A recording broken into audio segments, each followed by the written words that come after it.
Assalamualaikum warahmatullahi wabarakatuh. Perkenalkan nama saya Aryan Irwan. Saya akan mempresentasikan makalah yang telah saya susun yaitu pada mata kuliah ekonomi makro.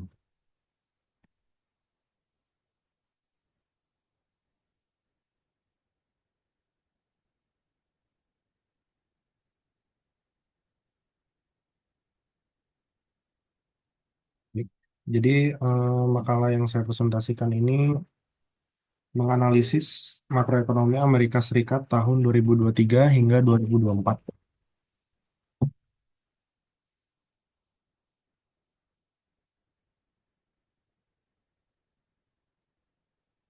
Jadi pendahuluannya adalah alasan saya memilih negara Amerika Serikat karena Amerika Serikat merupakan negara dengan ekonomi terbesar di dunia.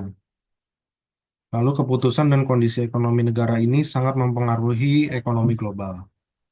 Dan tujuan saya ini menganalisis untuk memahami bagaimana kinerja makroekonomi AS atau Amerika Serikat pada tahun 2023 dan proyeksi tahun 2024. Mencakup indikator utama seperti inflasi, kurs, produk domestik bruto atau PDB, neraca perdagangan, dan neraca pembayaran.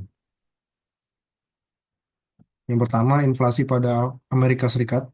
Pada tahun 2022, inflasi Amerika Serikat sempat melonjak hingga 9,1% akibat gangguan rantai pasok pasca pandemi dan perang Ukraina.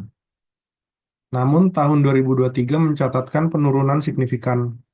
Pada akhir tahun 2023, inflasi turun menjadi sekitar 3,4%. Penurunan inflasi ini disebabkan oleh meredanya harga energi, lalu pemulihan rantai pasok global, dan kebijakan moneter ketat dari The Fed, yaitu Bank Sentral Amerika Serikat. Namun di kuartal pertama 2024, inflasi masih berada di kisaran 3,2%,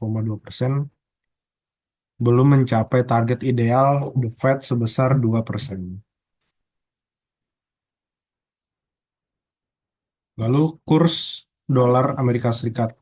Sepanjang 2023, nilai tukar dolar Amerika Serikat menguat terhadap mayoritas mata uang dunia.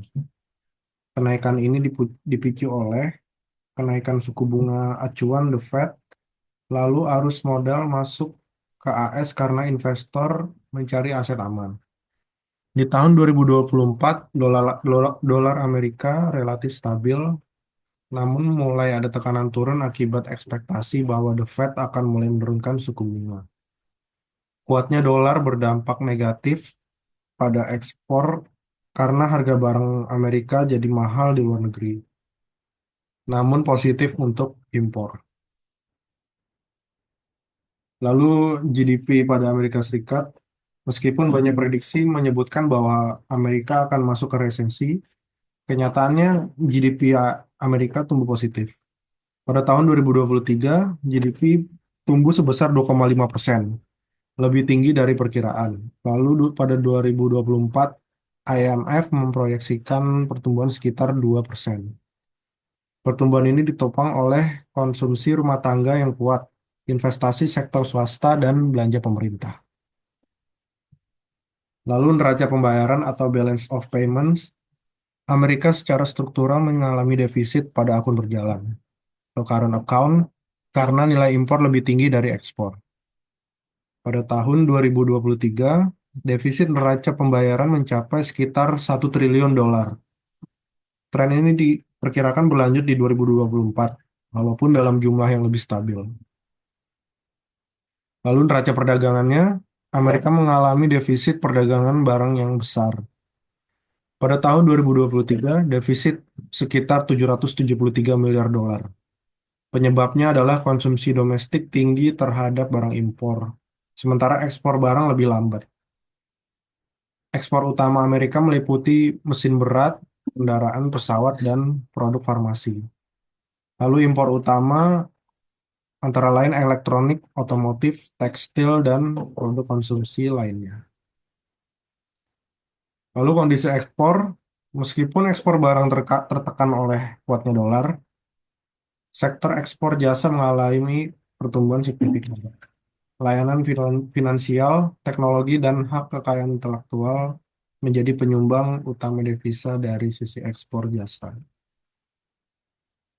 Lalu kondisi impor Amerika, tingkat impornya tetap tinggi karena kebutuhan domestik Amerika terhadap berbagai barang luar negeri, terutama dari Tiongkok, Meksiko, Kanada. Barang yang diimpor meliputi elektronik, pakaian, bahan baku industri, dan kendaraan. Lalu kebijakan moneter dan fiskal, kebijakan moneternya, The Fed menaikkan suku bunga untuk menekan inflasi, lalu suku bunga acuan ditahan tinggi di 2023 dan awal 2024. Lalu kebijakan fiskalnya, pemerintah Amerika mendorong investasi infrastruktur melalui Infrastructure Investment and Jobs Act. Lalu dorongan ke arah transisi energi hijau, IRA, Inflation Reduction Act. Lalu risiko dan tantangan dari Amerika pada makroekonomi yaitu yang pertama risiko resesi. Resesi masih membayangi jika inflasi tidak turun secara signifikan. Lalu ada ketegangan geopolitik dari Tiongkok, Rusia, dan Timur Tengah berpotensi mengganggu perdagangan global. Serta yang terakhir, utang publik Amerika semakin tinggi dan bunga obligasi pemerintah membengkak. Peluang ekonominya yang pertama, sektor teknologi dan kecerdasan buatan atau AI menjadi mesin pertumbuhan baru. Lalu transisi energi ke sumber terbarukan mendorong investasi besar. Pasar tenaga kerja tetap kuat dengan tingkat pengangguran di bawah 4%. Jadi kesimpulan yang bisa saya tarik yaitu kondisi makroekonomi Amerika Serikat tahun 2023 menunjukkan ketahanan yang kuat. Meskipun di tengah tekanan global, inflasi mulai terkendali, GDP tumbuh positif, dan kebijakan ekonomi berjalan hati-hati namun progresif. Pada tahun 2024 diperkirakan tetap positif dengan syarat stabilitas geopolitik terjaga dan inflasi bisa terus ditekan. Berikut referensi atas makalah yang saya susun. Sekian pemaparan presentasi dari makalah saya tentang makroekonomi pada Amerika Serikat tahun 2023 hingga 2024. Mohon maaf apabila ada kata yang salah. Terima kasih. Wassalamualaikum warahmatullahi wabarakatuh.